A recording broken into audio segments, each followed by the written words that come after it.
Salam sejahtera untuk kita semua. Perkenalkan, nama saya Niputu Dea Puspita Sunaya, NIM C1B019079. Pada kesempatan kali ini, saya akan menjelaskan sedikit materi untuk memenuhi tugas mata kuliah perpajakan dosen pengampu Bapak Wirmi Eka Putra SE MSI di Universitas Jambi, Fakultas Ekonomi dan Bisnis, Program Studi Manajemen tahun 2021. Nah, sebelum kita masuk ke materi, berikut daftar isinya. Yang pertama itu ada timbulnya hutang pajak. Yang kedua, definisi penagihan pajak. Yang ketiga, mekanisme penagihan pajak dengan surat paksa. Dan yang terakhir, keempat, adanya hapusnya hutang pajak. Kita masuk langsung ke bagian pertama, yaitu timbulnya hutang pajak. Saat timbulnya hutang pajak mempunyai peranan yang sangat penting karena berkaitan dengan yang pertama, pembayaran pajak. Dua, memasukkan surat keberatan. Tiga, menentukan saat dimulai dan berakhirnya jangka waktu kadaluarsa.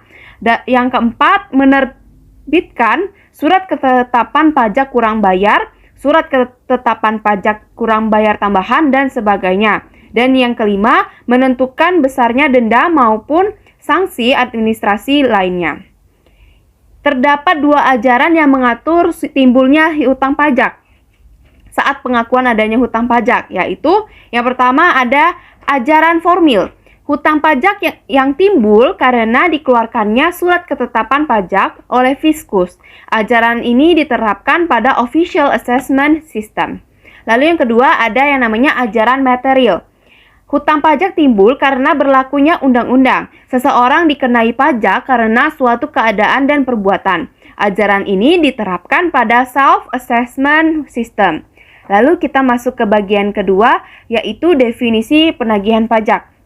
Secara umum, definisi penagihan pajak adalah proses tindakan yang dilaksanakan terhadap penanggung pajak agar membayar hutang pajak serta biaya penagihan pajak. Nah, saya ambil definisi penagihan pajak dari dua ahli. Yang pertama itu ada dari Sumitro pada tahun 1996.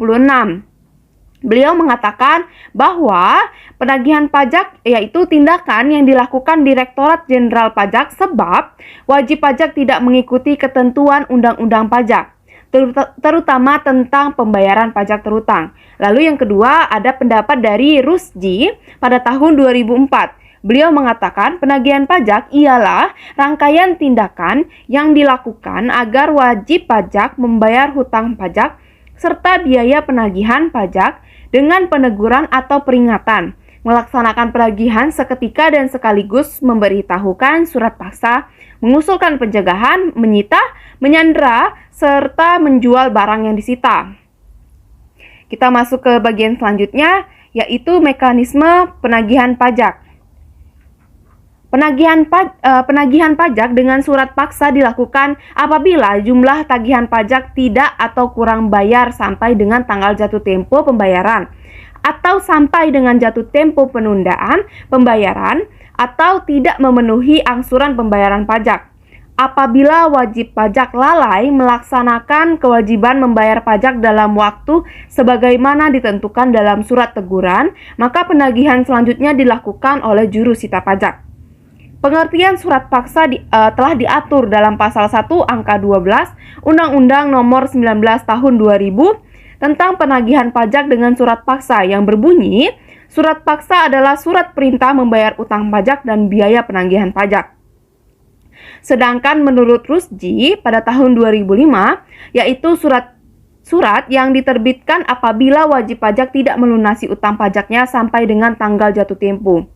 Dari pengertian di atas, maka dapat disimpulkan bahwa surat paksa adalah surat perintah membayar utang pajak dan biaya penagihan pajak yang diterbitkan apabila wajib pajak tidak melunasi utang pajaknya sampai dengan tanggal jatuh tempo. Nah, kita langsung masuk ke mekanismenya. Yang pertama, pejabat menerbitkan surat teguran setelah lewat waktu 7 hari sejak saat jatuh tempo pembayaran utang pajak dalam hal wajib pajak tidak melunasi utang pajak. Lalu yang kedua, apabila setelah lewat waktu 21 hari terhitung sejak tanggal surat teguran disampaikan, penanggung pajak belum melunasi utang pajak, surat paksa diterbitkan oleh pejabat dan diberitahukan secara langsung oleh juru sita pajak kepada penanggung pajak. Yang ketiga, Apabila setelah lewat waktu 2 kali 24 jam sejak tanggal surat paksa diberitahukan, penanggung jawab belum melunasi hutang pajak, pejabat menerbitkan surat perintah melaksanakan penyitaan dan jurusita pajak melaksanakan penyitaan terhadap barang milik penanggung pajak. Yang keempat, dalam hal penyitaan dilakukan terhadap harta kekayaan penanggung pajak yang tersimpan pada LJK lainnya dan atau entitas lain, pejabat melakukan permintaan pemblokiran terlebih dahulu. Lalu yang kelima, apabila setelah lewat waktu 14 hari sejak tanggal pelaksanaan penyitaan, penanggung pajak belum melunasi hutang pajak dan biaya penagihan pajak, pejabat melakukan pengumuman lelang atas barang sitaan yang akan dilelang. Lalu yang keenam, apabila setelah lewat waktu 14 hari sejak tanggal pengumuman lelang, penanggung pajak belum melunasi hutang pajak dan biaya penagihan pajak, pejabat melakukan penjualan barang sitaan penanggung pajak melalui kantor lelang negara. Yang ketujuh, apabila setelah lewat waktu 14 hari sejak tanggal pelaksanaan penyitaan terhadap barang sitaan yang penjualannya dikecualikan dari penjualan secara lelang, penanggung pajak belum melunasi hutang pajak dan biaya penagihan pajak, pejabat segera menggunakan, menjual, dan atau memindah bukukan barang sitaan. Yang kedelapan, dalam hal telah dilakukan upaya penjualan barang sitaan secara lelang dan atau penggunaan, penjualan, dan atau pemindah bukuan barang sitaan yang dikecualikan dari penjualan secara lelang, pejabat dapat mengusulkan pencegahan. Yang kesembilan, pengusulan pencegahan dapat dilakukan setelah tanggal surat paksa diberitahukan tanpa didahului penerbitan surat perintah melaksanakan penyitaan. Pelaksanaan penyitaan atau penjualan barang sitaan dalam hal 1. Objek sita tidak dapat ditemukan. 2. Utang pajak sebagai dasar penagihan pajak mendekati daluarsa penagihan. 3. Berdasarkan data dan informasi terdapat indikasi penanggung pajak akan meninggalkan Indonesia untuk selama-lamanya atau berniat untuk itu. 4. Terdapat tanda-tanda bahwa badan akan dibubarkan atau dilakukan perubahan bentuk lainnya. Atau 5. Terdapat tanda-tanda kepailitan dan atau dalam keadaan pailit. Yang ke-10, dalam hal terhadap penanggung pajak telah dilakukan pencegahan, penyanderaan dapat dilakukan terhadap penanggung pajak dalam jangka waktu paling cepat 30 hari sebelum berakhirnya masa pencegahan dan berakhirnya masa perpanjangan pencegahan. Lalu yang ke-11, penyanderaan dapat dilakukan setelah lewat waktu 14 hari sejak tanggal surat paksa diberitahukan dalam hal 1. Utang pajak sebagai dasar penagihan pajak mendekati daluarsa penagihan. 2. Terdapat tanda-tanda bahwa badan dan akan dibubarkan atau dilakukan perubahan bentuk lainnya. Atau 3. Terdapat tanda-tanda kepailitan dan atau dalam keadaan pailit. Kita masuk ke bagian terakhir, yaitu hapusnya hutang pajak. Hapusnya hutang pajak dapat disebabkan oleh beberapa hal berikut. Yang pertama, pembayaran atau pelunasan.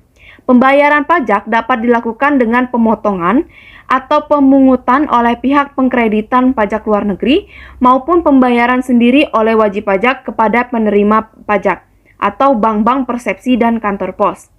2. Yaitu kompensasi. Kompensasi dapat diartikan sebagai kompensasi kerugian maupun kompensasi terhadap kelebihan pembayaran pajak. Yang pertama, contoh penerapan kompensasi karena kerugian yang dapat menyebabkan terhapusnya atau berakhirnya hutang pajak. Pada awal kepemilikan tahun 2010, wajib pajak A menderita kerugian sebesar 10 juta rupiah. Pada tahun 2011, mulai memperoleh laba sebesar 5 juta rupiah. Seharusnya pada tahun 2011, wajib pajak A terhutang pajak penghasilan sebanyak persentase tertentu dari laba tahun 2011. Akan tetapi, hutang pajak tahun 2011 terhapus karena jumlah kerugian pada tahun 2010 dapat dikompensasikan atau dikurangkan dari laba tahun 2011. Kerugian suatu usaha dapat dikompensasikan pada tahun-tahun setelahnya dengan jangka waktu paling lama adalah 5 tahun setelah tahun terjadinya kerugian tersebut. Lalu yang kedua, contoh penerapan kompensasi karena kelebihan pembayaran pajak yang menyebabkan terhapusnya atau berakhirnya pajak. Yaitu contoh pertama, wajib pajak B pada tahun 2011 membayar pajak sebesar 8 juta rupiah. Setelah itu dilakukan penghitungan kembali pada akhir tahun 2011. Ditemukan hutang pajak yang sebenarnya terhutang oleh wajib pajak B adalah 5 juta rupiah. Kelebihan pembayaran sebesar 3 juta rupiah di tahun 2011 tersebut dapat dikompensasikan atau dikurangkan dari total pajak pada tahun 2012. Yang ketiga, ada yang namanya kedaluarsa. Kedaluarsa berarti telah lewat batas waktu tertentu. Jika dalam waktu tertentu suatu hutang pajak tidak ditagih oleh pemungutnya, hutang pajak tersebut dianggap telah lunas atau dihapus atau berakhir dan tidak dapat ditagih lagi. Hutang pajak akan kedaluarsa setelah melewati waktu 10 tahun, terhitung sejak saat terhutangnya pajak atau berakhirnya masa pajak, bagian tahun pajak atau tahun pajak yang bersangkutan. Lalu yang terakhir ada yang namanya pembebasan atau penghapusan. Kewajiban pajak oleh wajib pajak tertentu dinyatakan hapus oleh Fiskus karena setelah dilakukan penyidikan ternyata wajib pajak tidak mampu lagi memenuhi kewajibannya. Hal ini biasanya terjadi karena wajib pajak mengalami kebangkrutan maupun mengalami kesulitan likuiditas. Usai sudah penjelasan saya dari tadi, lebih dan kurangnya saya mohon maaf. Terima kasih kepada teman-teman yang sudah menonton video saya sampai selesai. Saya undur diri, saya ucapkan terima kasih.